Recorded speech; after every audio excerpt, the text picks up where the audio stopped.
How's it going? And welcome to episode 219 of On the Wire, proud member of the Pitcher List Podcast Network. I am Kevin Hasting.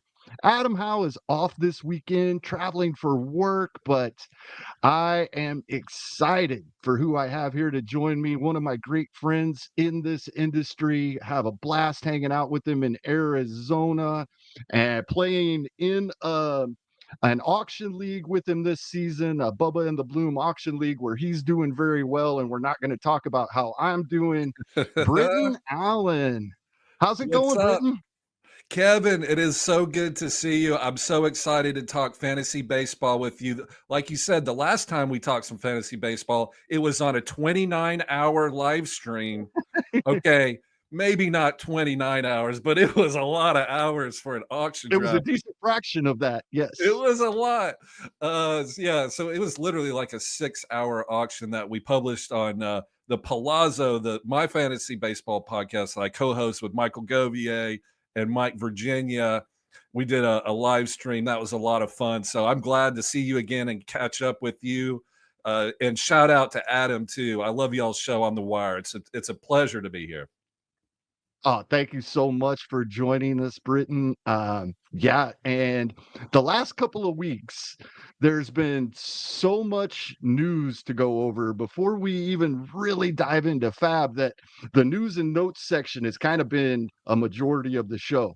We It's had get a daunting. little break from that this week. There's Oh, still quite a bit, but not as much as we have seen recently.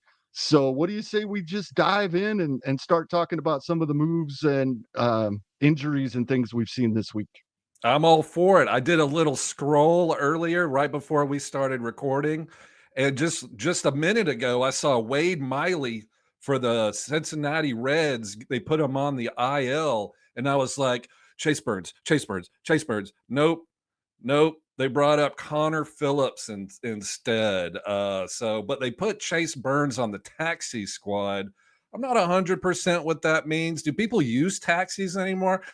Maybe if you're in like New York City or something, they should call it the Uber. Uber should just say like that's us.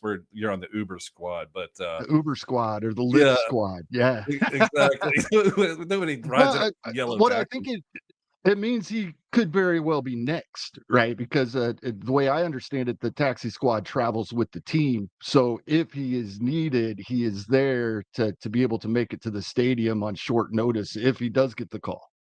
Yeah, exactly. That's why they get the contract out, right? Yeah, that's Because right. if you're added to the 40 man and then the active roster, you have to sign that contract, and then you're making major league money for the rest of your until they DFA you or something. But not Chase Burns because he's super talented. So yeah, the contract's ready. They circle him around the stadium just in case somebody gets hurt and they got to add him. So Chase Burns, kind of a must add. What do you think? Yeah, I think definitely worth keeping an eye on. Like you said, it's just a taxi squad move, but it does seem that they are entertaining the idea, at least that he could be the next man up.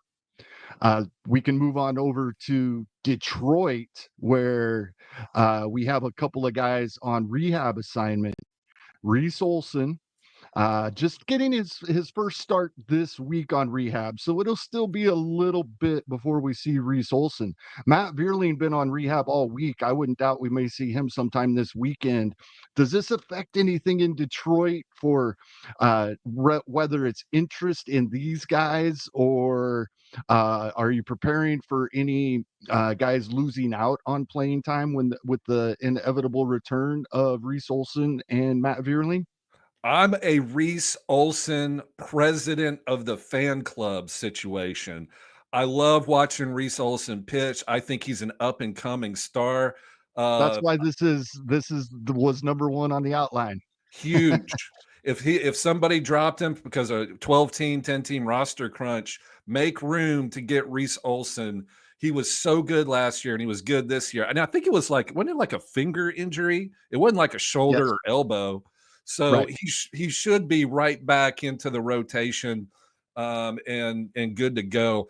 I like Matt Vierling a lot.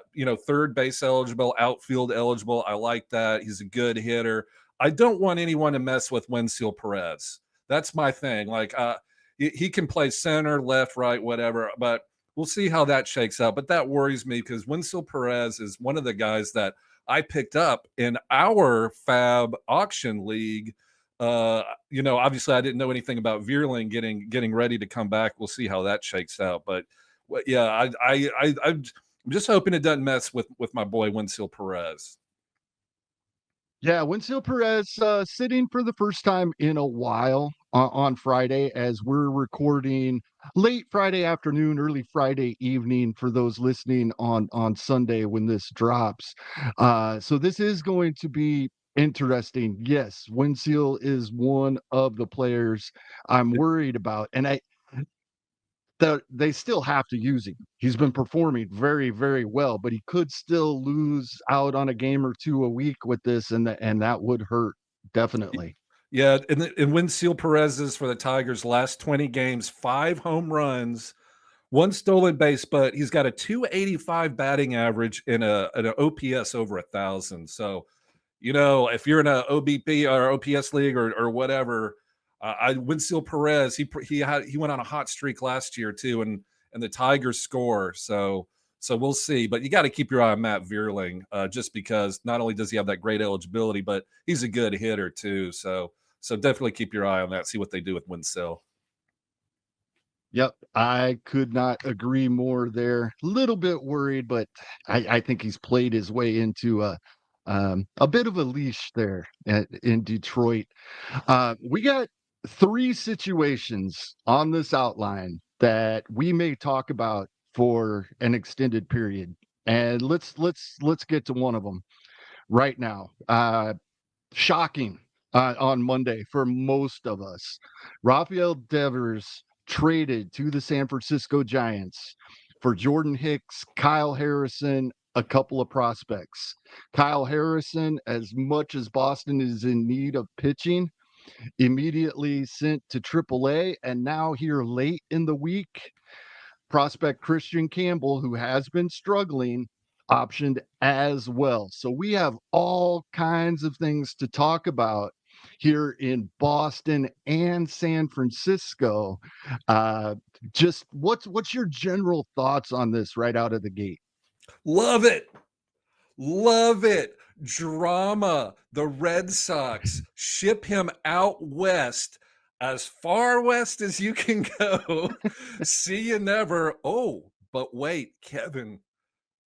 See you today, in fact, because the Boston Red Sox Yes. are playing at San Francisco. I can't wait. I think Buster Posey, I guess he doesn't make lineup decision. That's the manager, but I think they're going to play Devers at first just to screw with the Boston Red Sox because of all that drama about moving them here, moving them there. And now he'll play wherever because he didn't get along with, is it Breslow? I think is because he didn't get along with their brass over there in Boston. Oh, I can't wait for this game. He'll probably DH.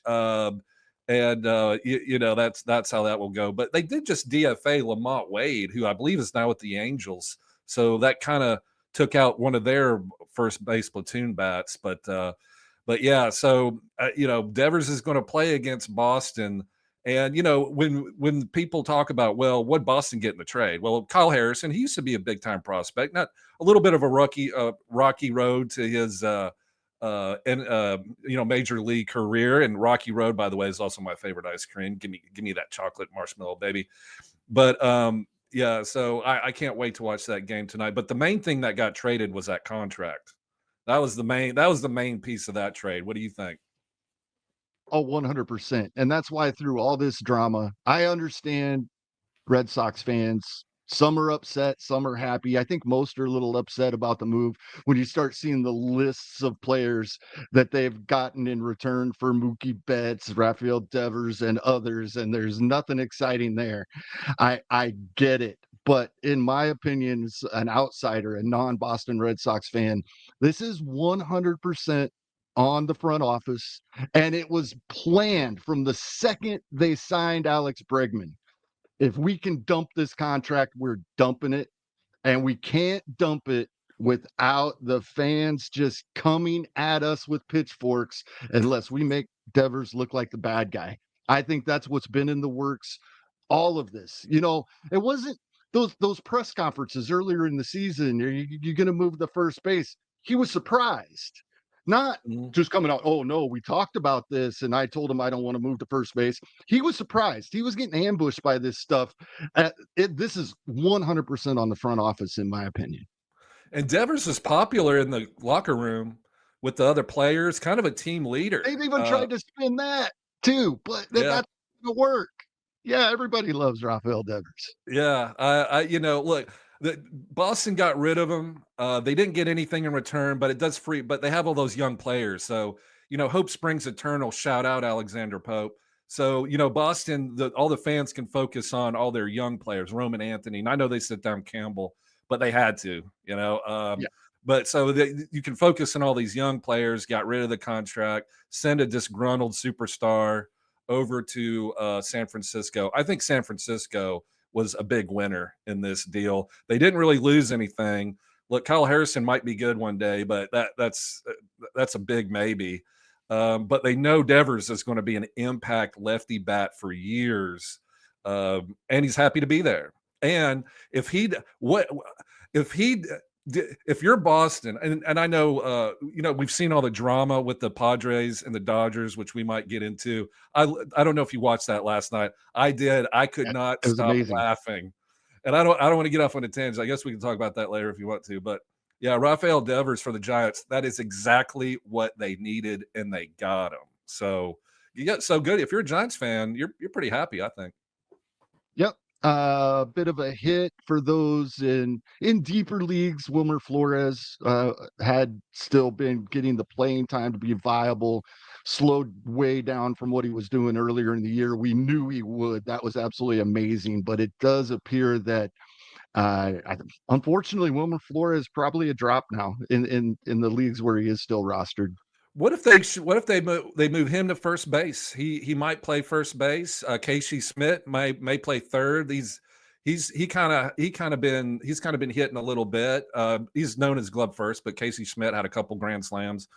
So Wilmer, he might stick in there. I don't know who else they play at first base. I'd have to look at roster resource, but I think if they DH Devers and they DFA'd Wade already. We talked about. So yeah, but Flores might stick around. He'll be a utility guy, but he had been basically their full-time DH for most of this season. At first base, Dominic Smith. Now, That's Adam right. and I were laughing last week about this is what Dominic Smith does. He shows up to a new team. If he gets put in the lineup, he performs. We all get excited, and that's what he's doing. Can Dominic Smith keep this up this time? Oh, no way. But I picked him up, I think, in our league too. Wait, this is funny. Yeah. So, of course, I pick up Dominic Smith, and literally the next day they bring over Devers. I'm like, oh, man, of course. Now I got to find a new first baseman or whatever, a corner or whatever I had him at. But yeah, Dominic Smith from the old Washington Nationals. Wasn't he a star on their championship run that year with Turner and all those guys? I think that was Dominic. No, he wasn't there yet. He didn't head to Washington until 2023. He was still with the New York Mets back then, and getting his couple hundred plate appearances a year and double-digit home runs in those couple hundred plate appearances, which was why we were always just waiting. Let's get a full-time job for Dom Smith. It didn't work out in 2021 when he finally did get close to 500 plate appearances. Still only had the 11 home runs like he'd been getting in less than 200 plate appearances the prior two seasons. And I think that's kind of where we're at now. He's a low double digits guy. Only has one so far in 14 games with the Giants, but hitting 289 and slugging, a little over 400, not great, good on base percentage. So he's, I think, going to play versus righties as long as he keeps this up, what he's done so far. So The question of the It's been great. day for Devers, I want to see what you think. Do you think they plunk him when Devers comes up to bat? Do they hit him? I don't think I so. doubt it. Right? I doubt it. I Players I think don't. I think Yeah, it would be players too understand. obvious. Yeah, players probably I understand it's business. You know. Yeah, I think it would be too obvious. I think you can get away with being obvious when it's retaliation, but when you're the instigator and it's obvious, I think that's not a road they wanna go down, I think it's probably. more. I think you're right. I think you're 100% right, and I think it's more likely that Devers is going to hit a home run in the first game against Boston. I think. While I don't playing know. first I base. have to go to DraftKings. Gambling's legal in Tennessee. I'm going to have to go to DraftKings and see what that prop is. I bet it's not. I bet it's not great. I mean, good odds for the book. Meaning, you only get like 3-1 or something like that. I'm willing to bet he has some pretty good games. That's just how it works. Love the revenge narrative, uh, Me there. too. Yeah, if someone said, "Hey, you got to bet your life on a player hitting a home run this weekend, who's it going to be?" I'd be like, Devers. It's going to be Yeah, Devers. I think I'm with you. Absolutely. Uh, Speaking of Washington, who you brought up, Brady House, a name I think most fantasy players know, was called up, but also on the same day, they also called up another prospect, Dalen Lyle. Ooh, He doesn't have near the pedigree as Brady House, but either one of these guys interest you in FAAB this weekend for Washington? not really. And I like Brady House too. He's a big time prospect, but I believe he did commit to my University of Tennessee and then backed out of it. I haven't forgotten Brady. I haven't forgotten. Not that you're free to live your life or anything like that. Uh, well, it's a good thing I'm not petty, but no, not really. I would say they're, I'm not big on adding rookies anyway, frankly. So it's very rare that somebody gets called up and then usually it takes a while. Like even Nick Kurtz, somebody as high end as Nick Kurtz, like he's hitting now, but that took a couple months. So no, I'm gonna let that simmer and see how it goes. What do you think? Well, I have more interest in Brady House. That's probably not surprising. I really want to like Dalen Lyle, and that there might be some speed there, but I'm not so sure he's going to be able to get on base and make use of that speed at the major league level. Brady House, you know, we're only 4 games in, 17 plate appearances, but not striking out. That would be my worry. Had a 26.5% strikeout rate thus far this season at AAA and a 26.4% all last season at the minor league level. Thus far, below 12%. It won't stay there, and he's projected for slightly above what he's been doing in the minors. Not surprising to anybody, but if he can keep this, in the low 20s, then I'm going to become much more interested. This is a guy with moderate power, hit 19 home runs and 542 plate appearances last season across AA and AAA, has 13 home runs so far this season at AAA. So that's what got him here while hitting over 300. So no power yet at the major league level, but he is holding his own, walking the same amount that he's striking out. Again, only 17 plate appearances, but he's played every day since the call up. They Yep. sent Jose Tena down, who was getting half the playing time at third base. And I forget who it was. I was just looking at it. Um, who was getting the other third base starts? Oh, Ahmad Rosario hasn't started at third base in the 5 games since Brady House has been called up. So it appears they're going to give Brady House a little bit of run here to see if that power that he's showing so far this season at AAA can carry over. So I'm definitely intrigued. That's a great point. Playing time is clear. And what is more important when you call up a rookie is having a clear playing time. They're going to let him play. He's not failing. he's looking pretty good, you know, with a 267 batting average. Yeah, and I love hitting. I love the hitters in Washington D.C. I love hitters in that park. It's awesome. I don't know if they still do those City Connects with the gray with the cherry blossoms. Do you remember that? I do. Those were Yeah, great. yeah, and you know, at the Palazzo podcast, we really get into the minutia of analysis, and and the cool uniforms definitely factor into a player's productivity, as we all know. So so yeah, I like Brady House for first round pick straight out of high school. Yeah, man, he's talented. We'll see. I like and he's batting looks like fifth in the lineup. Yeah, that's pretty Yep. Yep. good. Yep. Definitely Intriguing. like we're taking a look. Another guy that has been in the lineup every day since joining the team and hitting in the fourth or fifth spot. Not a prospect coming, but has been recalled because he was optioned to AAA at the end of May, beginning of June. That's Michael Toglia back in Colorado. It's heating up in Colorado. I look 100 degrees today. When it gets hot and humid in Colorado, that's when we start seeing the home runs come at Coors Field.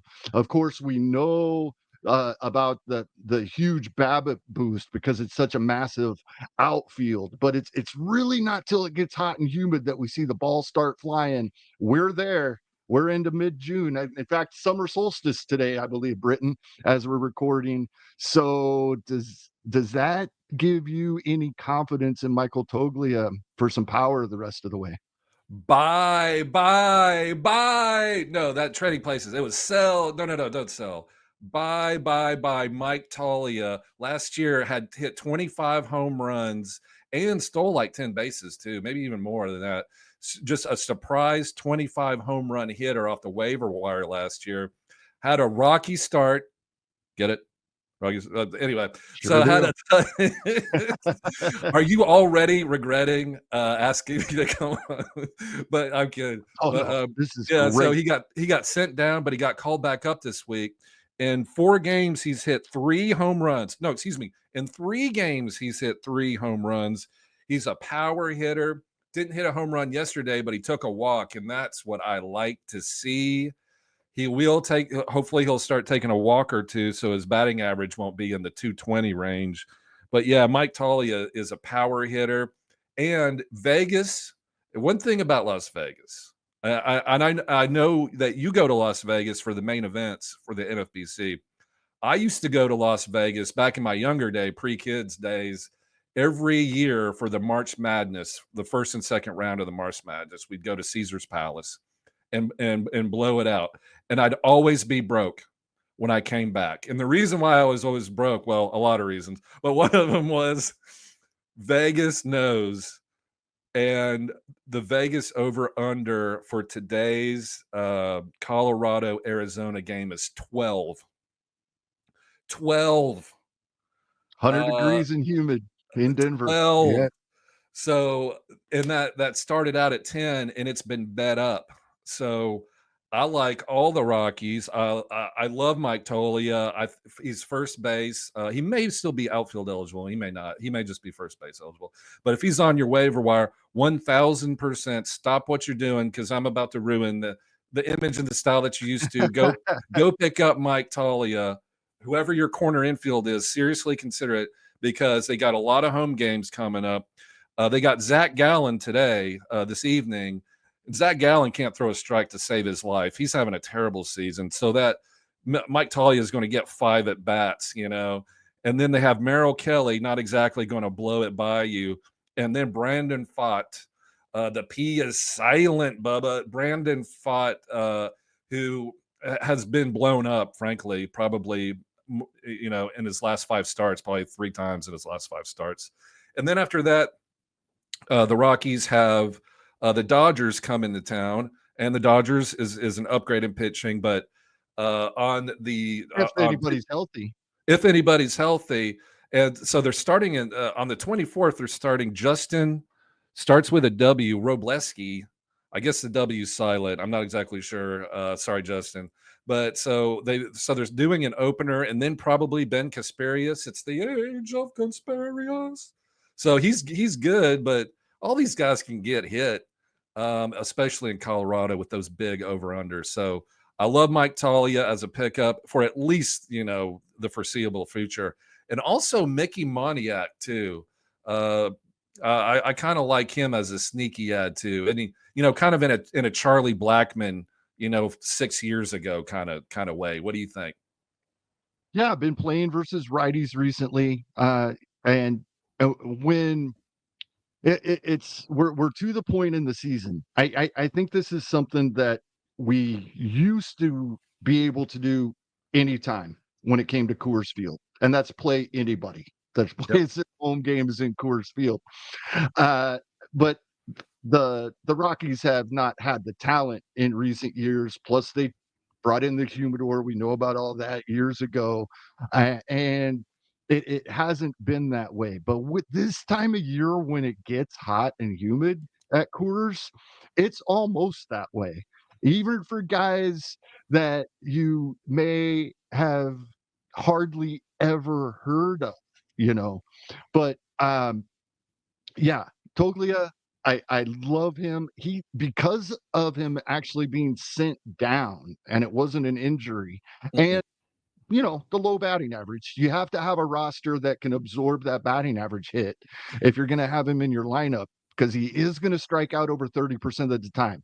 He's never not done that at the Right. major league level. So he is going to strike out. So he is going to have a low batting average.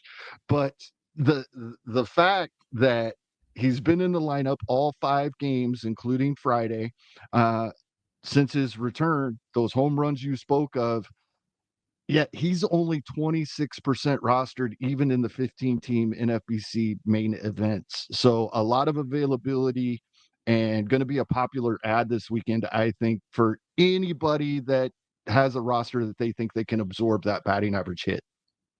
As you said, even random players have value. Tyler Freeman has been DHing, batting second, like And DHing stealing for the bases. yeah, for the Rockies. And you're like, who? I'm like, Tyler Freeman, look at his game log. He's got 1, 2, 3, 4, 5, 6, 7. He's got like an 8-game hit streak going. So Tyler Freeman, if you're feeling Randy, and I'm talking about the good Randy, you're out at the discotheque feeling Randy. That's what I'm talking about. Then Tyler Freeman DHing, and then it doesn't. I don't know what's going on with Ezekiel Tovar. He was one of my favorite shorts late. When we were drafting, you had those big shortstops. You had Ellie De Mhm. La Cruz and Gunner, and all those top first round guys. I always liked Ezekiel Tovar because he hits the ball real hard. But Ryan Ritter, I mean, heck, let's go for it. If there's room on your roster, and you don't like the matchups this weekend of your MI or CI, man, go get some of these random Rockies because, I mean, like we said, Vegas over under 12. Oh, that's unheard of. That's only going to happen in Colorado, maybe Sacramento. In the it kind of coming around, but that's only going to happen in Colorado. Yep. I could not agree more. They do face 3 left-handed pitchers and 3 right-handed pitchers coming up this week. So far, that has not been an issue for Toglia. They Right. faced 1 lefty this week, and he did start. It probably will affect your Mickey Moniak. Uh, it Yes. probably it probably not a great week for Moniak, but somebody we're stashing for when they are facing the righties. Yeah, Yeah, and daily you brought up moves. Ryan Ritter. He's everyday shortstop, and we just aren't seeing a whole lot. And the Rockies, they scored double-digit runs in 2 road games this week. I do not expect that to continue. We can't count on that, but it is worth something keeping an eye on. This lineup might be coming around a little bit. I'm a Rockies fan. I can't really put my finger on it. I've only been to the Denver airport like once or twice. That's as close as I've ever gotten to the Colorado Rockies.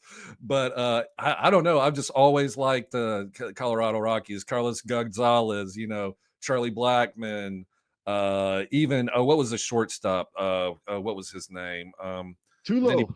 yeah, of course. I don't know. I really like Colorado, and I also love that their mascot's name is Dinger. You Yes. know, yeah, I'm getting deep here as we did. Yeah, but you're making this easy for me, Britton, because speaking of dingers, Giancarlo Stanton returns to the Yes, New York Yankees lineup. One, professional segue, ladies and gentlemen. That's what that's why I'm not that's why usually you're allowed here. to be on podcasts like this. That's why you're here. Giancarlo Stanton. First, do you want him as a utility? He's utility only in most formats. You want him in your utility spot. And two, this is one of the other longer conversations I alluded to earlier, because there are a whole bunch of guys in the New York lineup that I'm afraid are going to lose a game or two a week with Stanton's return. Absolutely. Brent Rooker got his outfield eligibility in a lot of leagues this week because he started Perfect timing if you have both these guys. perfect. Exactly.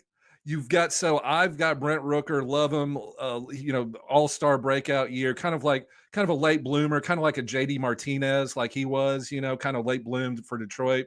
But anyway, so Brent Rooker in most platforms, take him out of your UT slot, put him in outfield, and then go grab Stanton because he had a home run like on his first game back.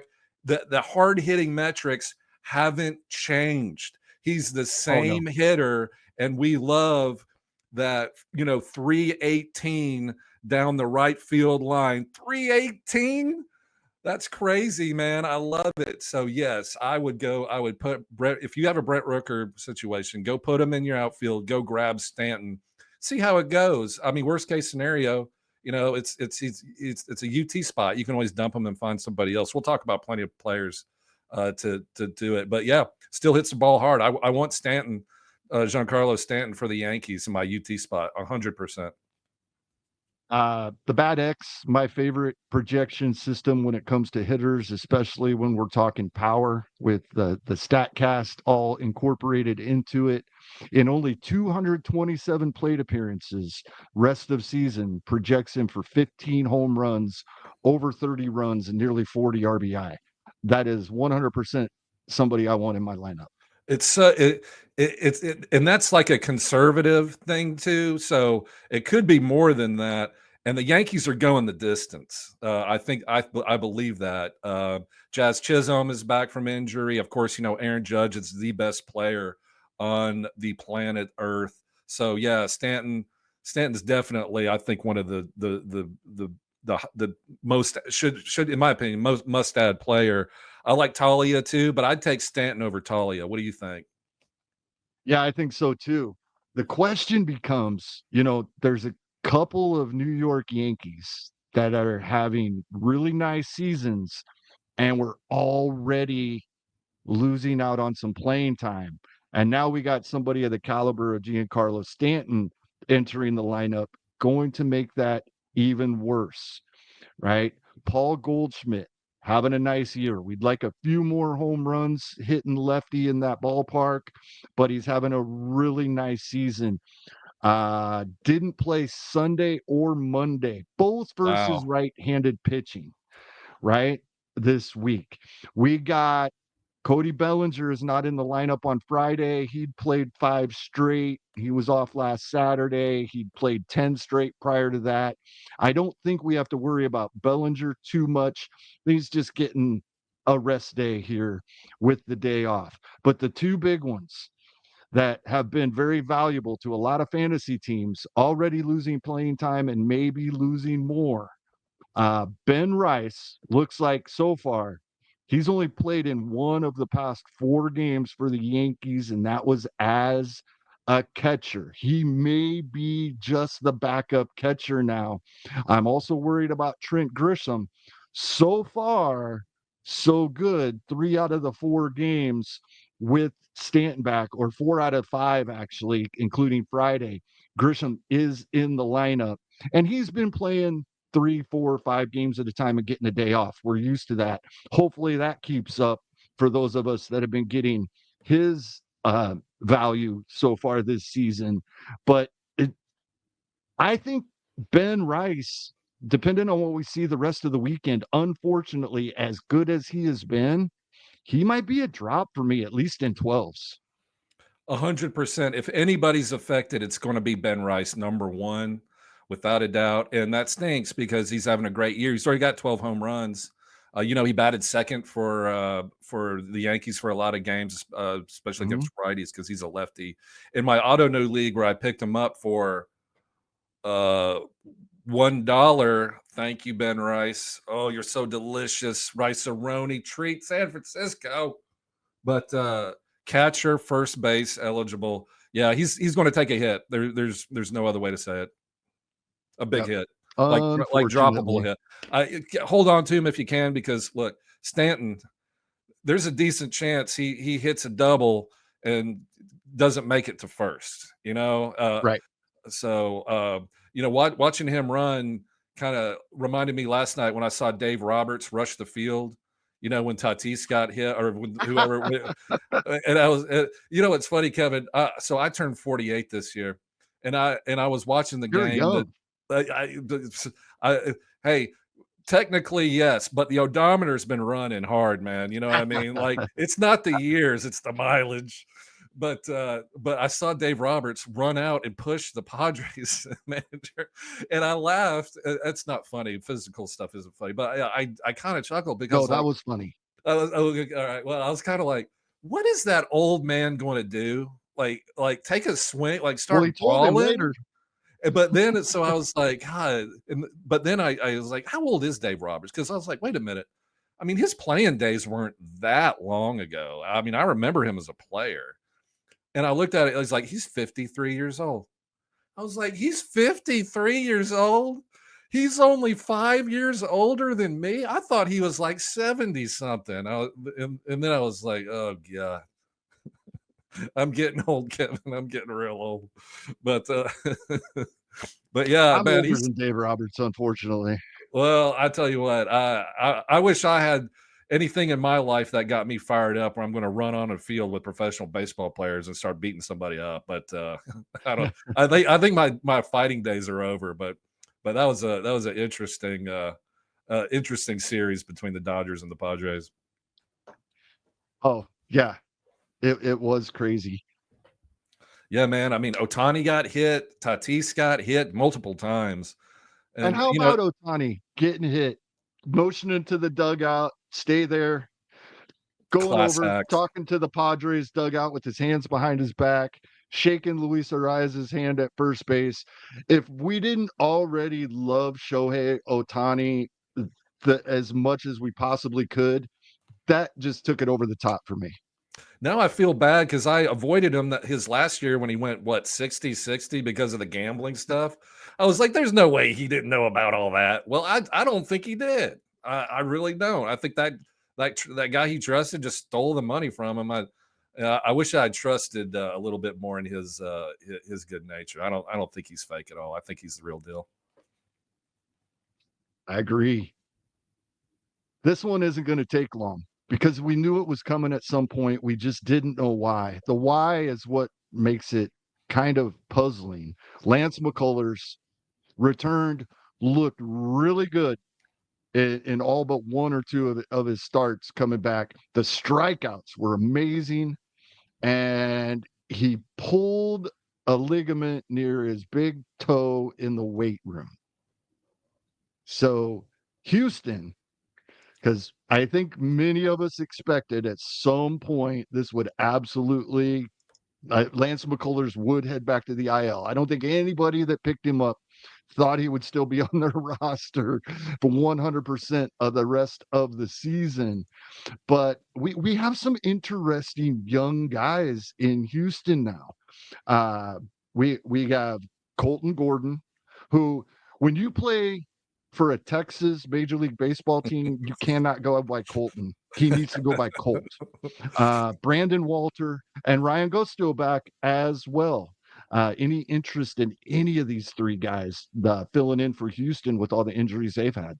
I'm picking up Brandon Walter everywhere. I actually watched him pitch. He's a 28-year-old lefty. He's good. I think he's good. He would be my number one out of that group, Brandon Walter for the Houston Astros.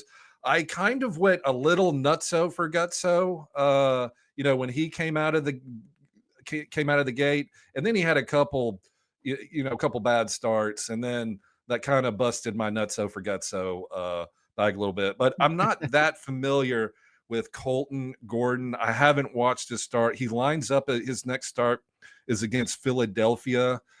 So I'm a little hesitant there, but I have watched Brandon Walter. I think he's legit, so he would be my number one pick out of those three. What do you think? Yep, I think he is number one. I actually like Colt Gordon this week versus Philly, which sounds kind of crazy, I think, to many people. But Philadelphia over the past 3 weeks, not a coincidence that this is about the time Bryce Harper got injured, I don't think. Um, they're near the bottom third of the league. I think they're 19th in the league, according to WRC Plus, as a team versus lefties, and 81 WRC Plus, not good at all. 640 OPS. So versus lefties over the last 3 weeks, Philly has not been the team that we have come to expect over the course of the season. So I'm actually on board in deep leagues with streaming Colton Gordon this week. Yeah, you make great points. And for whatever it's worth, too, Colton Gordon for the Astros is at home against Philly. So it's not like they're flying out to Philadelphia at the bank over there. So yeah, Colton Gordon at home against Philly. Yeah, that lines up. That looks like that ends up like a good start. That looks good. Yeah, and you made a really good point too about Bryce Harper. And I don't know. I thought I read some reports about he's making progress a little bit ahead of schedule. Have you noticed? I didn't drive Bryce Harper anywhere. I waited on first base and third base this year, and we actually talked about this during the auction live stream, because we had to talk about something for 9 hours. and part of what we talked about is our strategy on first base and third base. But I waited on Bryce Harper. But what do you think? Is he coming back anytime soon? Have you read anything? Well, I'm a little concerned. Everything sounds good right now, but Adam and I talked about this last week. There was a report that at the end of last season, his season ended October 9th, and it was mid-December before the pain went away. Yeah. Same injury. So the fact that, yes, things are going well, and yes, they're probably more aggressively treating it because it's in season, but that's a little concerning to me that it may be a little longer than we hope before we get Bryce Harper back. And the last couple of times that he's been on the IL over the past couple of seasons, it's taken a while. Once he came back, we didn't see the power right away either. Yeah, that's a great point. He's not a young player. If I'm rostering him, he's going in my lineup as soon Sure. as he comes back, even if the power isn't all there. But it's just something to worry about a little bit, I think. Yeah, 100%. And yeah, I was looking at the Phillies lineup too, and obviously Schwarber's having a great year. Looks like they moved Bohm maybe over to first. Oh, and Otto Kemp has been playing a little first too. But yeah, you're right. That lineup doesn't really scare you at the back end, at least. Brandon Marsh, Otto Kemp, Stott. Yeah, that doesn't really worry you. But I noticed that they put Nick Castellanos back in the lineup. He got into a little tiff with his manager, Topper.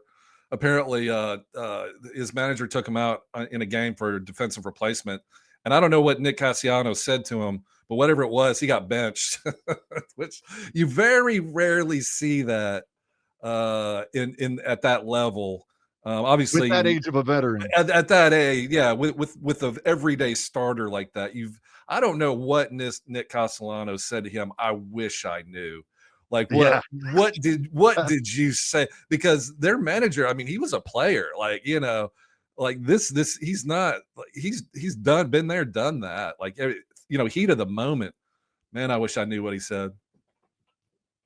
Yeah, absolutely. I do as well. In Toronto, Bowden Francis been up and down. He's had some bright spots. He's had his blow ups. He hits the IL. Who are we going to see in Toronto? Looking at their rotation on roster resource, um, we already have Spencer Turnbull starting for them on Friday, today, this evening. Yep. And they don't have a fifth starter listed. So what do you think we're going to see in Toronto going forward with Bowden Francis on the IL now? I think they're going to turn Eric Lauer into their fifth starter, who's actually been pitching in essentially long relief. But he's been a starter before. He played for the Brewers for many years, but he's back and he's pitching really really well. So we'll see if he can go 5 innings. I don't know. We'll see. But he's looking right. He's pitching well. And but man, when you look at this Toronto lineup, Barrios, Bassett, Gosman, Turnbull, Lauer. Not exactly worried about it. But but we'll see. Yeah, yeah. I guess Bassett's having a pretty good season, but Gosman isn't. Turnbull is Yeah, fresh off the turnip truck, I guess. Wherever they dug him up, who knows? The Mexico League down there with the guy from Major League, what was his name? Do you remember that? You know, Jake Taylor. yeah, Jake Taylor, that's right. They woke him up. He had a sombrero and two Mexican girls with him or whatever. And a whole lot of tequila inside of him. And a whole lot of tequila. That's where they found Turnbull. But no, Eric Lauer might be interesting. I mean, if you're in a 15-team league or especially AL only, yeah, why not grab Eric Lauer and see if he kind of has a resurgence. Any interest in Eric Lauer? Yeah, absolutely. It went 5 last time out. Um, Only gave up 1 run. That was against Arizona. Good lineup. Kind of some bumps in the road for that lineup recently, but uh, not a team you just want anybody out there against. His relief appearances have been multi innings, several given up 0 runs in 2, 3, even 4 plus innings, like you were saying, those long relief appearances. And he gets to pitch at Cleveland, which doesn't scare me away at all. So yeah, I like Eric Lauer for the weekend. Yeah, that's a great point. Free agent signed that he was at the KBO. He's only 30 years old. So he kind of gives me Matthew Boyd vibes a little bit, in Chicago, starting pitcher Matthew Boyd a little bit. And he threw Eric Lauer for the Blue Jays. He threw 76 pitches his last time out. Yeah, he's going to give him some run. So yeah, in a deeper league, I'd give Eric Lauer a shot. So here's the big question. If we see him on Monday, and it's starting to look like we will. I know they said there was a little discomfort in Max Scherzer's thumb after his most recent rehab, and they had said he will not return until he's pain free. But they're describing this as expected. Like, yeah, he hasn't pitched in a couple of months, at least in MLB game, and we expected to see this. Um, he's projected to start Monday at Cleveland and then at Boston next weekend. Any interest in snagging Max Scherzer and throwing him right in there for this 2-step? 0.0, even if for some reason he does actually make one of those starts. The odds of him getting through, you need at least 5 innings to qualify for a win. The odds of him getting through that, I would bet all the tea in China, as my poppy used to say out here. And when I grew up in Jackson, Tennessee, I bet all the tea in China against it. So when I go do my Rafael Devers home run bet, I may have to see if they have a prop bet up there for Max Scherzer. Whatever the under outs are, I'm taking the under. But no, I have zero level of confidence in Max Scherzer. But they paid him like 20 million bucks. I mean, they're like, you better get out there and throw something to make it quick. But yeah, I mean, this is his second time on the IL. Yeah, no, I'm totally out. He's just been riding that name. He got some money from the Mets, and I get it. He's a Hall of Fame player, tough, all that. But the past few years, he's just so injury riddled. It's just not working. What do you think? My thing is if he is healthy, I think he can still pitch well. Unfortunately, he's become less and less efficient over the past couple of seasons, and probably due to all these injuries he's dealt with. He's a risk even when healthy to go 5 innings these days. So for that reason, I don't have much interest because if I'm streaming pitchers, I'm chasing wins. Absolutely, that's exactly what you're doing it, and you're right. Even if Scherzer does start, and that's a big if. No setbacks, fingers fine. I'm good to go. Put me in, coach. You're not going to get good Scherzer, probably. I mean, maybe, but probably not. So maybe not make a start. Probably not even good Scherzer if he does. I mean, you never know. I mean, he is a great player. Maybe he has a dead cat bounce, good starter too. I hope so, but I would bet against it. All right, Britton, we're getting close. Just a few more news and notes here, and we'll get back to them right after this quick break. All right, we are back. You are listening to On the Wire. I am Kevin Hasting, joined this week by Britton Allan. And Britton, Luis Heel is going to face hitters this weekend. He suffered this injury in spring training. NFBC, if he was drafted, we can pick him up. So it depends on when you drafted. If he was, probably other formats. Are you trying to get ahead of the curve? Do you want Luis Hill stashed on your roster? I do. I'm a big Luis Seal fan. Last year he was Rookie of the Year, if I recall. Yeah, I'm a big believer in the talent. I do obviously want to see how the rehab starts go, but if I have a bench spot, if I've got I'm trying to think of some random player like some outfielder like Dane Myers or something, I would consider letting my fifth or sixth outfielder go to pick up a player like Luis Hill for the Yankees that has proven to be special and back from injury.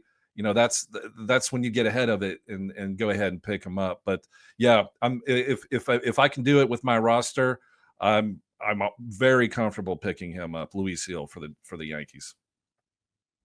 He wasn't dropped in many places, but Luke Weaver's returning on Friday. Uh, if you roster Luke Weaver, Devin Williams, which one are you more worried about? Who you think wins out here? I'm more worried about Devin Williams. He's kind of come out of his month-long funk, but I think if Weaver comes back and he's back to being Luke Weaver, who was so good last year, rode him to the World Series. I think Luke Weaver goes right back into the closer role, and I think Devin Williams goes back into the eighth. I believe that. I could be wrong, of course, but Luke Weaver basically only lost his closer job because of injury. And now Devin Williams has been playing better. I get it, and he got the big contract. Yes, yes, sir. They don't care. I don't think they care about that really in New York. I think they're going to play Luke Weaver just because if he's back from injury and he's looking like himself. I think he moves right back into that closer role. Am I crazy? I don't think you're crazy at all. I think, I had Todd Whitestone here 2 or 3 weeks ago, big Yankees fan, and of course, a great fantasy player. And he thought at the time, this was pre Luke Weaver injury. He was not worried at all about Luke Weaver losing this job. Oh, And so I think now post injury, um, that it may take a couple of games. He might not get the first save opportunity or two, but as Todd had said, as you're saying now, and as we've seen, Luke Weaver's been the better pitcher.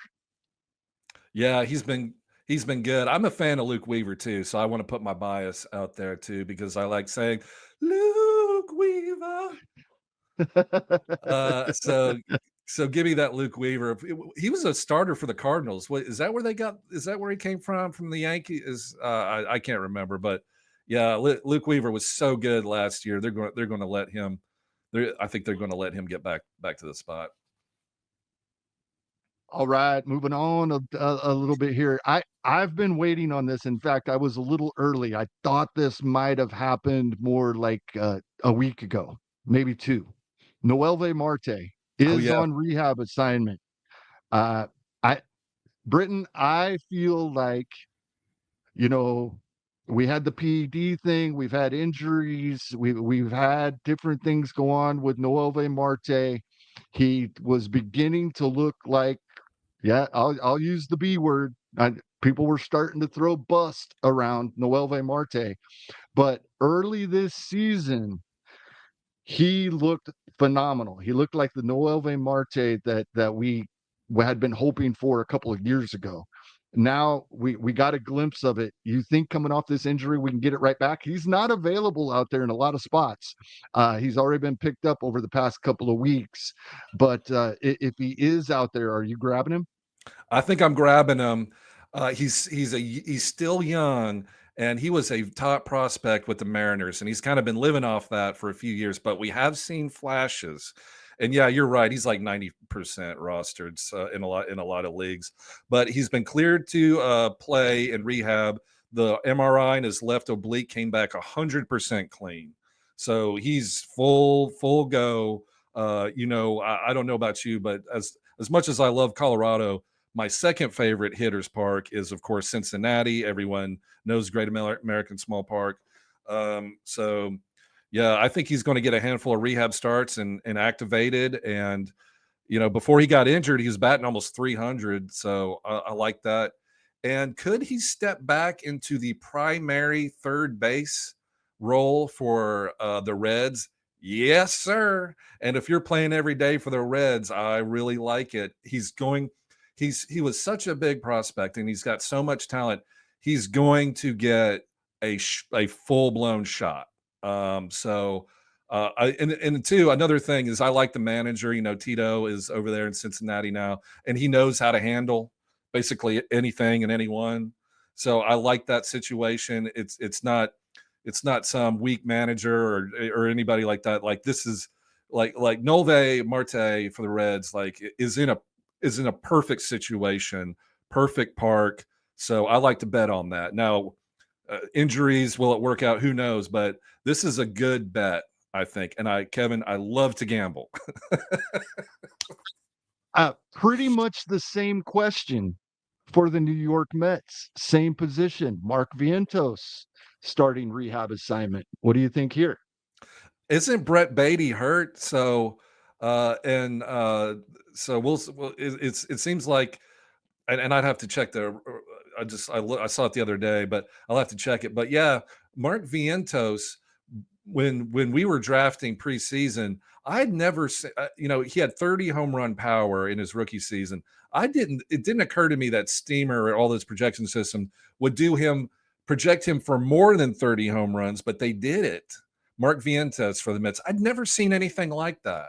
Usually they would notch it down to 25, 24, some around, but they actually ratcheted up. So, those projection systems are more right than wrong. So I'm definitely intrigued by Mark Vientos. Hadn't had a great start to the season, injuries, things like that.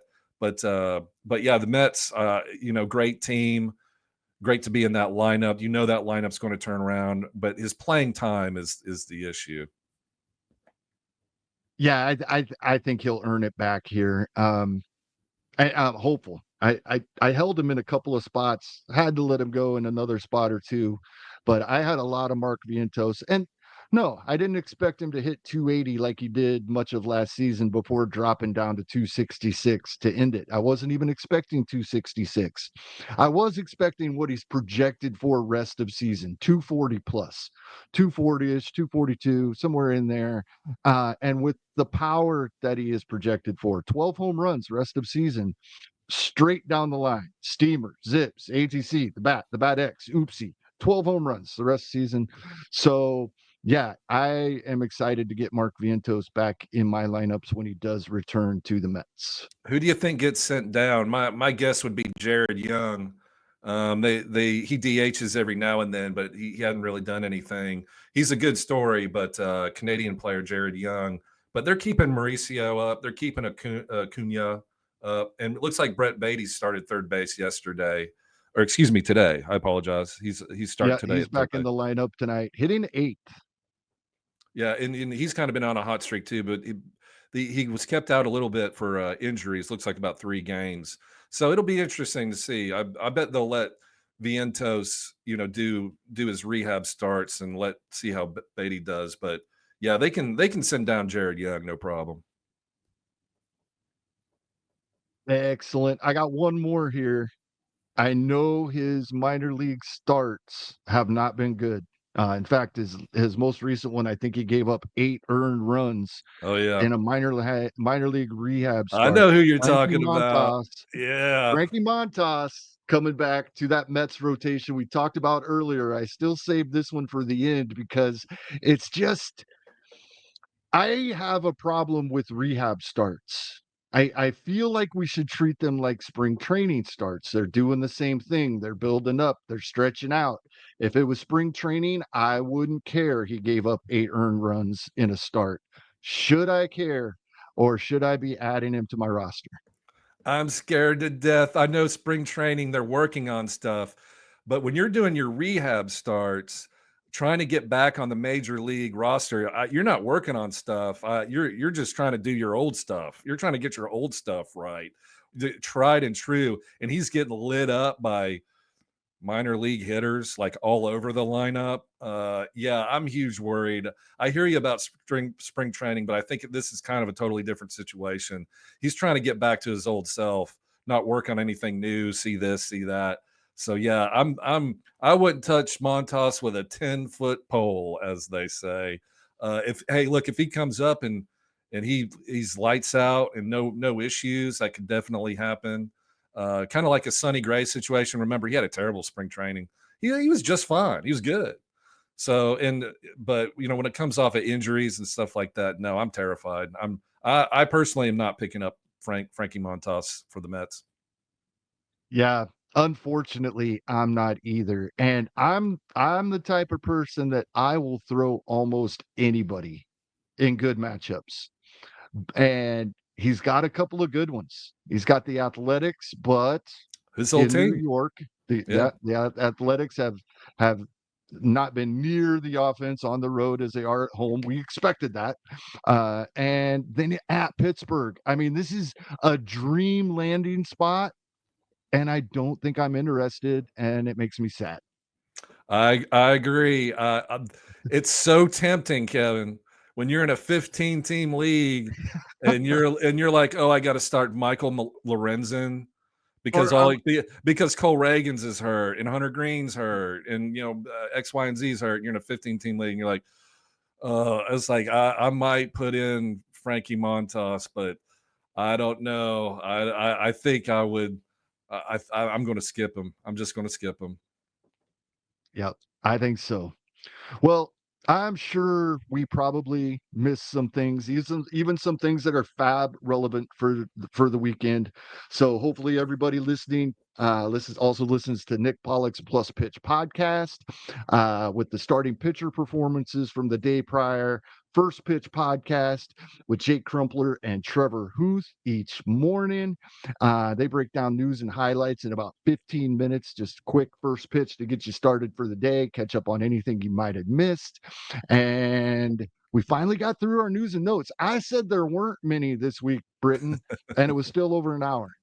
But hey, we'll zip through our recommendations by category here and get out of here. What do you say? Sounds good to me. But we talked about a lot of my recommendations, so this may be real quick.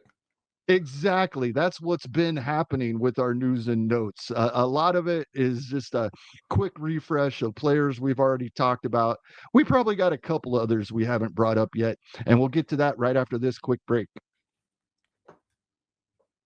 All right, welcome back to episode 219 of On the Wire. Britton Allan joining me this week as Adam Howe is on vacation, or he's actually working. So that's not vacation, but he's away from the mic on this Friday It afternoon, depends. I should say. Yeah, where is the work located? If it's in like Columbus, Ohio, no offense, Columbus, Ohio, that's work. If it's in, Maui, Hawaii, like my friend Kevin, I don't care what you're doing. It ain't work. You're in a paradise, Yeah, yeah. I think he's just out driving today. So somewhere in or around Indianapolis, the area where he lives, is what I think is going Solid. on. I have some family that lives up Yeah. there. Nice. Very nice. Britton, really quick, before we go into our recommendations by category, rather than wait till the end when everybody's hitting stop on the podcast, remind everybody where you can be found and where we can find your work. Thank you so much, Kevin. I co-host a podcast called the Palazzo Podcast. Two Oh, L's, good. two Z's, PALLAZZO with Michael Govier and Michael Virginia. And we're just three guys that love fantasy baseball. And we just talk about baseball, fantasy baseball. We all have teams and we just enjoy it. We get off on tangents. I'm not sure the word spin rate has ever come into any conversation that we've ever had. And yes, we will talk about 90s movies and get off on tangents, but we have a lot of fun. It's really laid back. So please check it out. It's called the Palazzo Podcast on YouTube. We're actually live streaming tonight, I believe in about an hour, if I'm not mistaken. So if you would give it a shot, I'd really appreciate it. Come by, say hello. We live stream every Friday, 6 o'clock Central, 7 p.m. Eastern.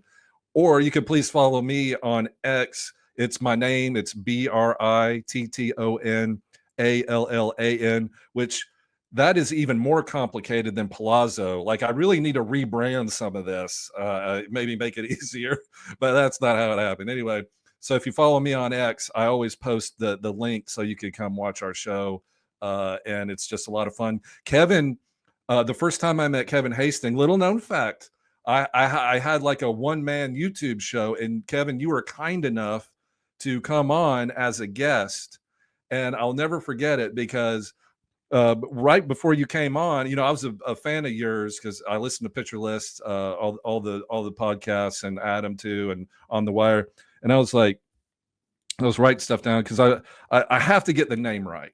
You have to get the guest name right. It is a slap to the face if you don't get. That's like the minimum you have to do with somebody that's taken time to come talk, and we've since met each other in person, and that's all great. But at the time, I was like, Kevin Hastings. It's like, Kevin Hastings. I was like, wait a minute. There's no S on the end of this Hastings. So luckily I caught that in time. But let me tell you, that caused some stress there for a minute. I was worried. But you were very kind and very generous with your time. I'll never forget it. Oh, absolutely love it. And yeah, that's what was almost shocking to me when I first started doing this. And especially when Adam and I started this podcast on the wire, trying to record as close to Sunday night as we could. So Yep. we're up to date. Of course, we're on Friday afternoon. We're going to have a lot of these players playing 3 games before we make our FAAB decisions on Sunday. So we're still pushing it a little bit, but getting late in the week, and how gracious everybody we asked is with their time, even on Friday and Saturday evenings. It's absolutely amazing, and just love the entire industry for that. Yeah, it's awesome. And you're On the Wire is must listen for FAAB recommendations. And since we're actually in a FAAB league together, I get a little inside information, if you know what I mean. Absolutely, absolutely. All right, let's hit it off. Run through some category recommendations. Maybe we have a few we didn't talk about in news and notes, Britton. Power, we're looking at our home run and RBI categories. Who are you looking for to help out this week? Power, we talked about Mike Toglia. That was my number one power ad. He's hit 3, as we said, he's hit 3 home runs in 3 games. He's at home for the next 5 games. I believe they have an off day on Monday, but for the next 5 games or 6 games, he's at home. He's back in the lineup every single day, hitting for power. It's a 12 over under. Do not miss Mike Toglia, but if you do, Giancarlo Stanton. Those are the 2 best power ads in my view. What do you think? Yep, love both of them. I got a guy to throw in, Toglia's teammate, and I purposely did not bring him up when we were talking that Rockies lineup. Ryan McMahon actually has a little bit of availability because he struggled to start this season. Yeah. He's still 98% rostered in main events, but he's available in almost a quarter of 12-team online championships. So 12-team leagues and shallower, there's a decent chance Ryan McMahon is available. 5 of the 7 home runs he has on the season came over the past 11 games, actually 10 games. He did get a pinch hit appearance on Thursday, but he didn't start that game. He got a break. So, and he may sit versus lefties. He has been sitting versus some lefties, but we talked about the hot, humid weather in Colorado, some home series coming up, where he's available. I like Ryan McMahon. And even too, we mentioned him, Tyler Freeman batting Mhm. second. Second, that's the most prime time lineup spot in any major league lineup. Their best player bats second or third. But for this narrative second, Tyler Freeman for the Rockies. Hey, if you're in a deep league, I say go for it. I mean, he's going to bat second in a game that's got a 12 over under. And then also Ryan Ritter. I think we're just all things Colorado. I want to go to Denver right now and Jordan Beck leading off. Shout out University of Tennessee, go Vols. So yeah, I'm excited. I like just about any Rocky you can get a hold of. It's crazy. 2 weeks ago, we wouldn't touch him, No, and no, with it's no amazing. way. But when the Yeah, lineup comes around, it comes around. You got to ride it, right? exactly. They're going to hit. They're going to hit. So go get them. I'm going to start us off in speed because this is a player Adam and I talked a lot about in the offseason and early in the season. He started losing playing time, but with all these moves in Boston, David Hamilton back to strong side platoon, and he is a threat on the base paths when he's in the lineup. I'm grabbing him everywhere I can if I need speed. They do face a couple of lefties the first half of the week, but in NFBC formats where you can change your lineup, 3 out of 3 versus right-handed pitching next weekend. Only 16% rostered because he had lost most of his playing time, and 15 teams at 1% in 12s. He's available everywhere. And if I need speed, I'm going after David Hamilton. That's a great call. I really like that as well. I was thinking, and this may be too obvious, so I hope not. But Jose Caballero for the Tampa Bay Rays. It wasn't that too long ago, like a year ago, he stole like 40 bags and he's stealing again. Now, I know there's a playing time issue, but if you're just focusing on steals, he is still going to steal you enough bases to help you in that category. Jose Caballero for the Tampa Bay Rays. And he's multi-position eligible because he kind of plays everywhere when Chris Absolutely Morel. everywhere. Absolutely everywhere. So I think he's a good player to get if you want save. Because one thing we know about Jose Caballero, he's going to steal bases. Like I can say that with 100% confidence. No joking. No 1% unsure. He's going to steal bases, and if that's what you need, that's the way to go. It's getting to the point where he's bordering on having more stolen bases than plate appearances. And we've seen that with guys like Terrence Gore in the past, but not guys that are regularly in the lineup. Yeah, and he plays a little sporadically, but you are 100% correct. And while he's widely rostered, he's not 100% even in 15-team main events. So it's that every show at some point I can use Adam's line, always check your waiver wire for a guy like this, because while he's widely rostered, there's leagues out there where he's not. What's amazing to me is, and he's done it 3 times in just the last 2 weeks. is how often he steals multiple bases in a game, or steals a base in a game he didn't even start. But he's got 2 stolen bases in 3 separate games in less than the past 2 weeks. You're right. It was last season he stole 40 bases. He's on pace for over 50 this season. Uh, in a little more playing time, at least plate appearances wise, about the same playing time in game appearances. He's on pace to have just slightly more than he had last season, but he's actually getting more plate appearances. The reason that is important for me, we can use him as that speed streamer more often in our lineups because we don't want to fall too far behind in runs and RBI, even if we're okay not getting home runs from our stolen base guy. And while he's not going to give us a full season's worth, he is on pace for over 50 runs scored, for example, which is much better than some of these guys that we stream for speed. The rabbits, a lot of people call them. I think Caballero's been great. Yeah, he knows where his war bread is buttered. It's not it's not home runs. It's never going to be. So he knows his value to the team is stealing bases. And they play down there in the Yankees affiliate in Florida. It's going to get nice and hot. I think if there's an injury, he could play every day in the infield. So I think he's a good bet. Yeah. I mean, he and plus they do a lot of defensive replacements, thing like that. Pinch runner. Yeah. So he doesn't need to start in the game to be valuable. Exactly. Love it. All right, opportunity. Anybody with good matchups, lots of playing time, maybe some positional flexibility. We typically go over the schedule here really quick. Little lighter on the number of teams that have 7-game weeks this week. Just 6 of them: Minnesota, Seattle, Atlanta, New York Mets, Chicago Cubs, St. Louis Cardinals. And just as you would expect, as those were paired, as I went through, each of those 2 teams, they have a 4-game series with each other: Minnesota and Seattle, Atlanta and New York, Chicago and St. Louis.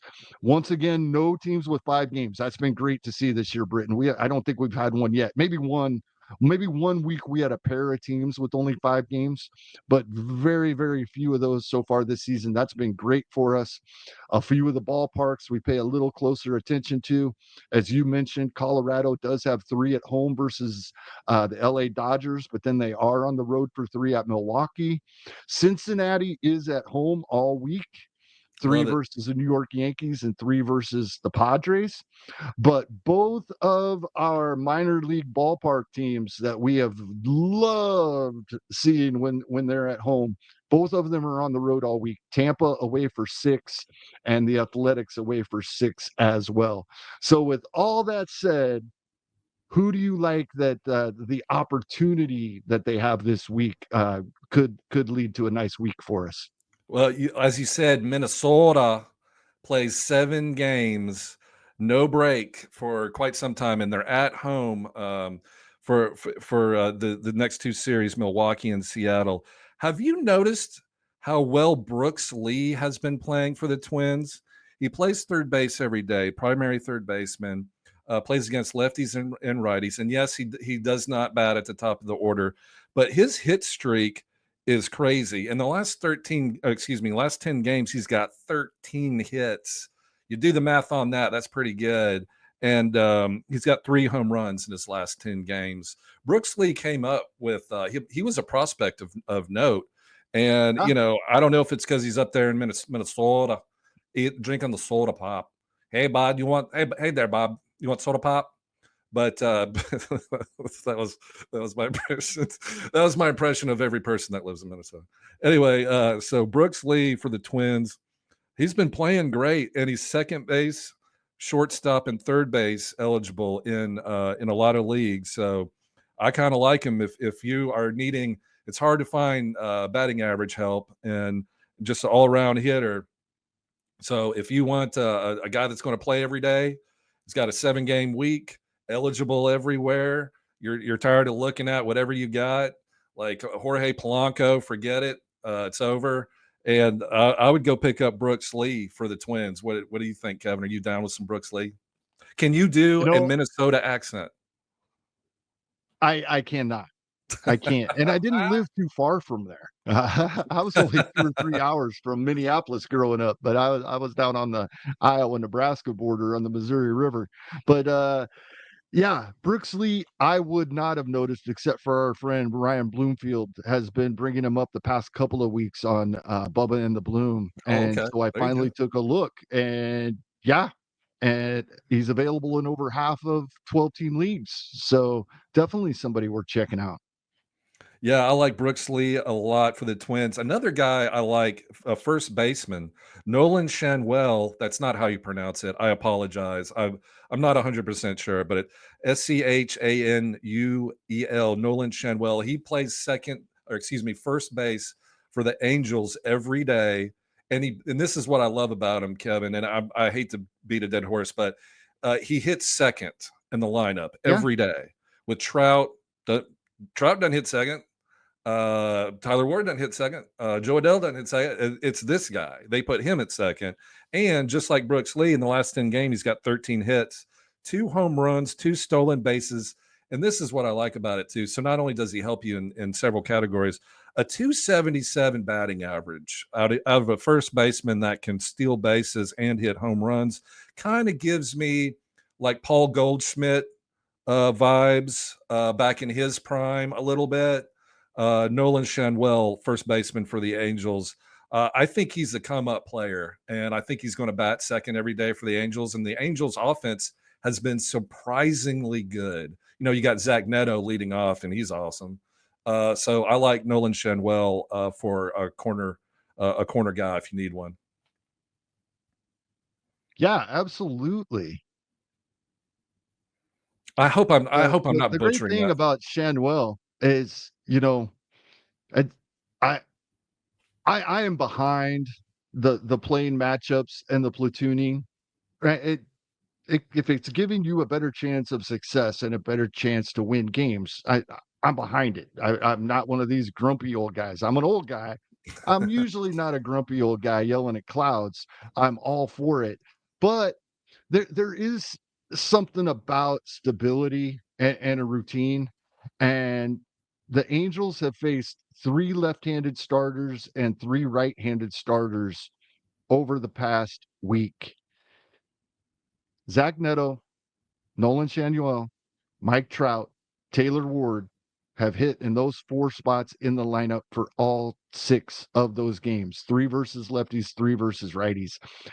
Trout has been on fire since coming back from injury. Taylor Ward is up amongst the league leaders in home runs. I don't know Yep. if people that don't roster him realize that. So yeah, that is 100% what makes Shanduel so valuable here is hitting behind Zach Neto, right in front of Trout and Taylor Ward, who are going off right now. You know what's also interesting is that Neto, Shanwell, Trout, and Ward all first round draft picks by the Los Angeles Angels. Every single one. Trout in '09, Taylor Ward in 2015, Neto in 22, and then Nolan Shanwell 23. Yeah, Nolan Shanwell, That's like a great pull. I yeah, love he's that. yeah. He just got drafted a couple years ago, and there, but he's Oh, batting yeah, he came second. up early. He's Yeah, one of the guys that has given the Angels this reputation of moving the guys through their minor league system so quickly. and speaking of first round draft picks, also Joe Adell, who's coming around, he's hitting bombs Eh? too, and Christian Moore. I'm going to do it. Go Vols. I love it.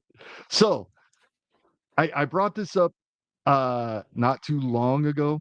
I think it was 2 weeks ago about I like to look at the last 3 weeks of team hitting stats. The reason I go 3 weeks is for almost every team that's somewhere between 650, 750 plate appearances. The amount of plate appearances we're hoping to get from a player in a full season. So I feel like I know what the numbers mean when I'm looking at 3 weeks of full season. or 3 weeks of team stats, and the Angels have slumped as far as over the last week compared to where they were. Um, but still, as a team, an 88 WRC plus as a team in 710 plate appearances isn't bad. And then when you start breaking it up between handedness, right? It we really see here that the Angels, yeah, not very good versus lefties, and not many teams are. There's only like 9 teams with a WRC plus over 100 versus lefties. But then versus righties, a couple of weeks ago versus both handedness, the LA Angels were in the top 10. And they've slipped. They're down a ways. They're in the low 90s now in WRC plus versus righties, high 80s versus lefties. My point is they're still not as bad, I don't think, as what the narrative is. Like, I hear all kinds of people talking about streaming pitching against the Angels. Yes, they're below average, but that top half of the lineup is scary. I'm not streaming against the Angels, at least not automatically. And the lineup, especially that top half, has been really good recently. Yeah, I think that WRC plus is if it's low, it's literally Jorge Soler's fault. Like That's a lot of it. it's a And lot of now he's injured, so they're gonna get him out of there for at least a couple of games. So, Rengifo yeah, has had a terrible season. Now he's come on a little bit recently, but I mean, we're yeah, he's talking, yeah, 8 weeks of absolutely abysmal, numbers.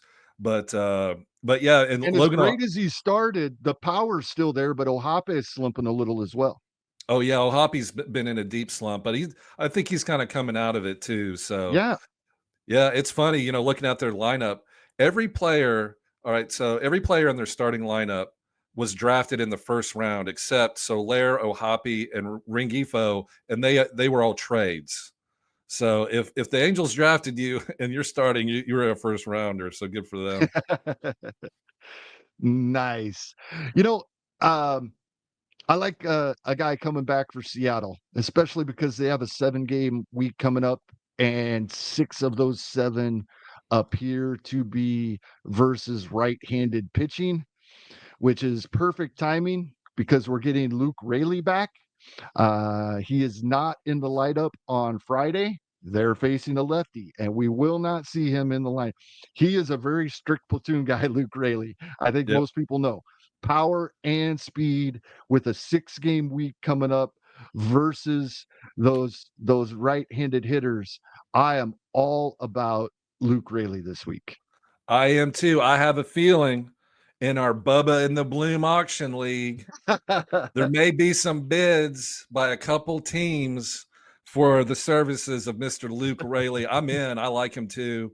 Uh, I'm in uh, trouble then. I spent all my money on Jack Caglione. dude, I've got like $200 left, so I'm not going to be a whole lot of competition for anybody for the rest of the season. But yeah, hey, Jack Cags, couple home runs the other night, or was Oh, that yeah. today? Yeah, It was, yesterday. It was yeah, yes. Thursday. Oh, I love it. Kinda him and Nick Kurtz, man, I love it, just hitting those bombs, all for it, hopefully paying off that FAAB, but, yeah, Luke Raley for the Mariners, I like a lot. Does that mean that I'm another one of my favorites on that team, and I generally don't like hitters on Seattle. I mean, Cal Raleigh is something totally different, but generally hitters in Seattle I don't like, but Dominic Canzone or Canzoni, not 100% sure, but, he's kind of a sneaky little power guy too. Yep. And with that schedule coming up could be valuable this week as well. 100%. And the thing about Luke too, just real quick, and you mentioned it, he also steals bases. Like he's not a Yeah. zero. He's not just power, and that's why he's kind of attractive. Yeah, Adam brings this up all the time because coming up through the minor leagues, he was known more for his speed, for his stolen base ability. He got to the majors and he slowed down, but didn't completely stop. And he had a 2010 season last year playing part-time because he is that strict platoon player, 22 home runs, 11 stolen bases. Weeks like this when he's probably going to be in the starting lineup 6 times. Yeah, he's great. At our Bubba in the Bloom Auction League, it's a 2 catcher league, and one of my catcher bids was Cal Raleigh for $17. And I was like, oh, I was like, oh man, I wanted this one or that, or wait. Thank goodness nobody went $18 on that bid. That was just luck for me, but he's been a big reason why some of my teams have been successful. How good, like I'm kind of having a historic season, Cal Raleigh for the Mariners. I think we could see a player who plays a majority of his starts at the catching position, because he had 2 more home runs on Friday already, Britton. I He's know. up to He stole a 29 base. on the season and stole a base. 2 home runs and a stolen base, 9 stolen bases, 29 home runs. I want to see a player that plays a majority of his games at catcher have a 50-20 season. Got to be the MVP, right? I know You got Judge is to. historically good, but when you factor in that he's a catcher and actually plays catcher for a majority of his starts, I think 17 games he's DH so far this season, so barely a third. I I think Cal Raleigh right now is my MVP. I hope they give it to him just on general principle, because like you said, Aaron Judge is the best player, but but um you know, that kind of production coming from a catcher, unheard of. Maybe like Yogi Berra, or I don't know, Johnny Bench or something. But hey, man, you can't give it to Otani and Judge every season. You know, come on, throw the guys a bone over. Throw the catchers a bone. They're the hardest working guys on the team. You know. Yeah, I feel like this could be the last chance for a catcher to win MVP in a long, long time. Uh, let's move on to some pitching. A lot of these guys we talked about, but if we're talking wins and Ks this week, and you need a streamer, who you throwing out there hoping for some wins and Ks this week? Man, I love Michael McGreevy for the Cardinals, and he made a spot start. He didn't get the win. It wasn't his fault. Like, he left the game, it was 5-1, and somehow I think they ended up losing. But Michael McGreevy for the Cardinals, 5 innings pitched, 1 earned run, 1 walk, 5 Ks. He's just really, really good. And so Katie Wu is a beat writer for the St. Louis Mhm. Cardinals, and she says that the Cardinals don't have a off day until July the 3rd. So she thinks he's going to get another spot start this coming week. So Michael McGreevy, if you can go pick him up, I would. If you look at the starts that he's made, he had one against the Mets. Like, his first start was great. He's just a great pitcher. So it's not set in stone that he's going to get a spot. I totally understand. But, you know, when a beat writer says, "Yeah, I'm pretty sure this is going to happen," I believe it. So if you want somebody kind of off the radar, I really like Michael McGreevy for the St. Louis Cardinals. Now, obviously, you know, you got to check to make sure, but you know, but it looks like the June 24th date may be in play. So I know that's kind of way off the radar a little bit, but I'm just such a huge fan, and I hope you know, and I want people to just be aware of Michael McGreevy, because he's a really, really good pitcher. That just doesn't get a whole lot of buzz, I don't think. Yeah, he's been great. 3 appearances, 2 of them starts. The one that wasn't a start, he followed and still went 5 2/3, and he's got an ERA under 3. Yeah, he's been great so far this season. 15 strikeouts and 16 2/3. Uh, yeah, I love it. I'm gonna go opposite end of the spectrum here, with a guy that's nearly twice McGreevy's age, and Charlie Morton, Oh, who yeah. 3-4 weeks ago I wouldn't have touched. He was the big whip killer, had like Yep. a 175 whip. All of a sudden, Charlie Morton stopped walking people, and Baltimore started scoring runs. So now in 4 of his last 5 outings, Charlie Morton has went at least 5 innings, given up 2 runs or less, and got a win in all 4 of those starts out of his past 5. So Charlie Morton, and coming up this week, for the Orioles, it appears Charlie Morton will get the Texas Rangers, whose offense has been, in spite of that 16-run game about a week or so ago, when I was talking about how horrible their offense is. So they said, "Oh, we'll show Kevin. Here's 16 runs." Uh, they have not been good, the Texas Rangers offense. No, that was the flukiest fluke of that 2-game I think set. it was Yeah. right after we got done recording. They went out there and blew up for 16 Of runs. course, that's what happened, because that's exactly what happens when we pod and talk about one thing, and then, totally something else happens. But I love that call. Yeah, Charlie Morton, a lot of people aren't gonna pick him up because they remember those bad starts, but the whole team played bad. Like, not just him, like everybody, but now the whole team's playing better. So Charlie Morton, it wasn't too long ago where he was a very, very, very important piece of the Atlanta Braves starting pitching rotation. So yeah, I think that's a great call. Yeah, and he's available in 2/3 of 12-team online championships, nearly universally rostered in the deep leagues where we hold on to everybody, but a lot of availability out there in 12-teamers and less. If you're looking for somebody that might not necessarily give you the strikeouts or even a great chance at a win, but they can help stabilize or even improve your ERA and WHIP, who you looking to this week? That's a great question. I, I was thinking like relievers, Yeah, and that's they're where I usually go. yeah, and I want a reliever that we've talked, at least I've talked in the past about Randy Rodriguez. I don't know if he's still Oh, available, but he's probably been the best reliever in baseball. He got lit up a little bit in Colorado for 2 or 3 earned runs, but other than that, he's been spotless. So I really like Randy Rodriguez for the Giants if you're trying to stabilize your categories. Here's one reliever that I've been keeping my eye on, because this past week he had 2 saves and a hold, is Greg Weissert. Yes, Greg Weissert. You're like, no one in the history of fantasy baseball has ever uttered that name. True, but I'm going out on a limb because he's a reliever for the Boston Red Sox. Now, Chapman, Aroldis Chapman, is obviously the closer. He's a lefty. Greg Weissert is a righty, and I know they have Whitlock and they have a bunch of options there, but for some reason, it could be a fluke, but Greg has got 2 saves recently, 2 saves and a hold in his last 4 appearances.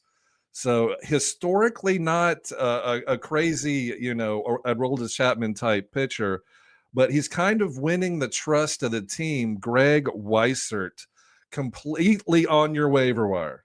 100% on your waiver wire, as long as you're not in a league with somebody's last name is Weissert. So I kind of think Greg Weissert is the sneakies of closer, get some saves, get some holds, because that's kind of what's happening. What have you, hey, Kevin, be honest, have you ever heard that name before? I had heard it, but I didn't know anything Oh, about him. yeah. So I was trying to find somebody off the beaten path a little bit, but yeah, Greg Weissert for the Boston Red Sox may get you some saves if there's nothing out there. Yeah, that's exactly the kind of player I'm typically looking for here. Good ratios, hopefully that come with strikeouts, somebody that a team uses on a regular basis. And one of those guys last season for us that had not been good so far this season, Edwin Ucita. Oh yeah. Starting to turn it around in Tampa. He's got a couple multi-inning appearances over the past week or two. The strikeouts are coming back.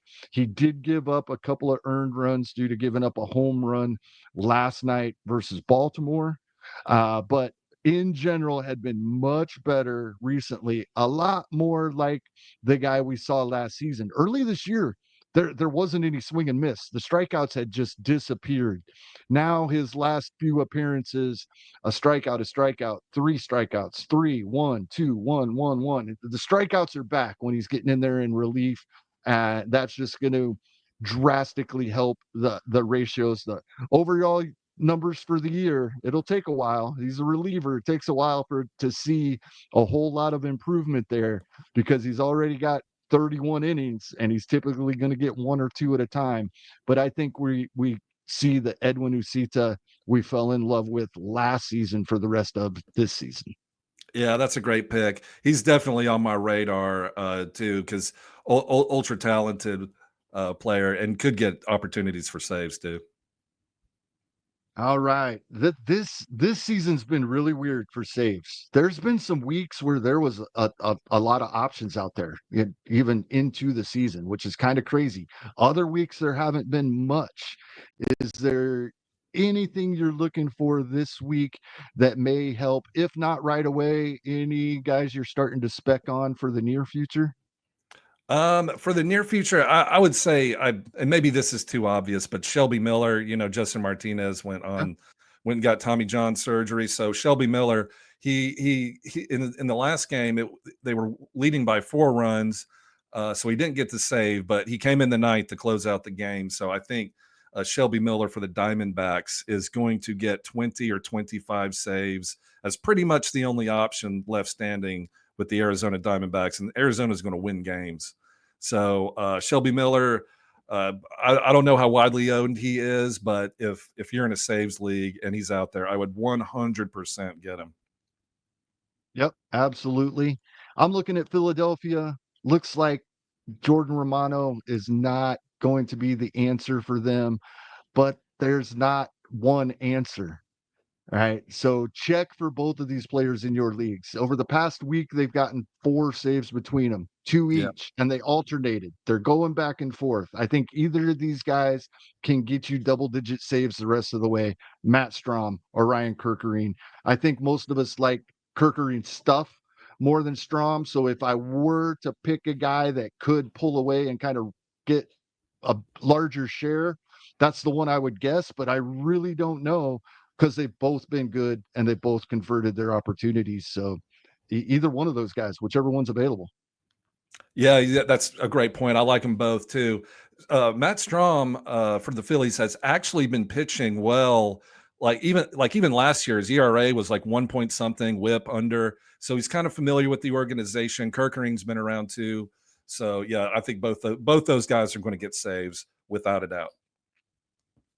All right. Adam's favorite section. And we get to the heart of the season. Like right now, I usually disappoint Adam when this comes up because he loves it when we come with the wild card. And it can be anybody that we haven't talked about for any reason you like them. But it can lots of times be a prospect spec or a guy coming back from injury spec. And when we're at like next week, late next week is the halfway point, right? It varies for every team, but most teams have played 74, 75 games as of this recording on Friday.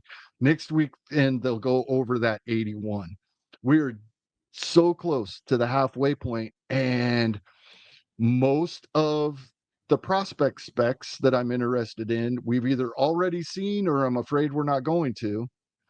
Injuries are so tough. We talked about it with guys coming back, and it's it's pitchers especially. We don't like using them their first week back. So this time of year I disappoint Adam. I don't always have a wild card for him, but do you have somebody we haven't talked about that you like for going forward? Excuse me.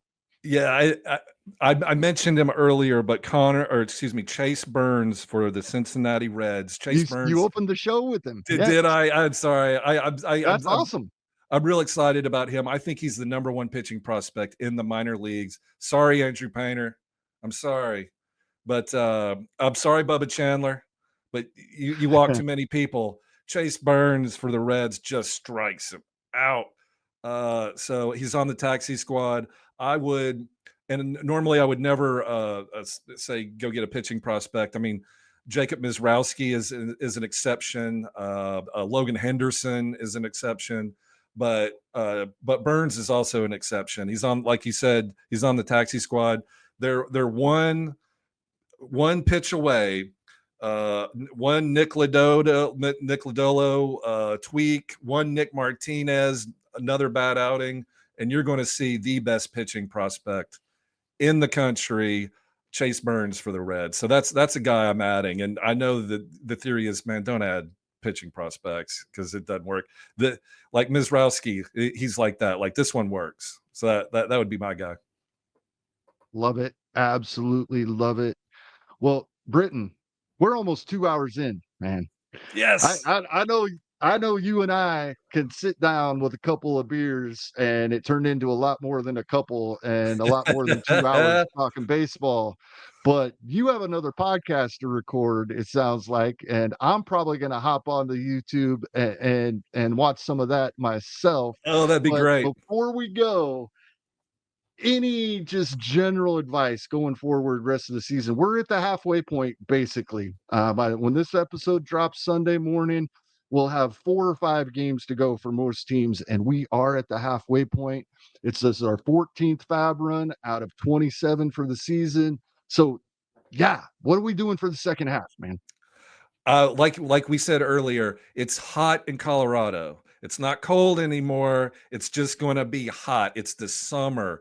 Those 12 runs over under are for real. Vegas does not lose money. They make money. Billions and not billion. What's better than billion? Trillions and trillions of dollars come in. And so Vegas knows that these games are going to be high scoring. So go pick up these Colorado players we talked about: Mike Toglia, Freeman, Ritter, Moniak, especially in daily moves. Obviously, you know you can mix and match, but Vegas don't lie, as they say. Ball don't lie, Vegas don't lie. So go grab these Colorado hitters because they're going to hit. It's literally a mathematical certainty. So, bench them when they're away, start them when you can, when they're home. They're going to have a lot of home games for the year coming out. Go grab these players. They're going to hit. They're going to help you on those counting stats. So Colorado Rockies players must add, I think.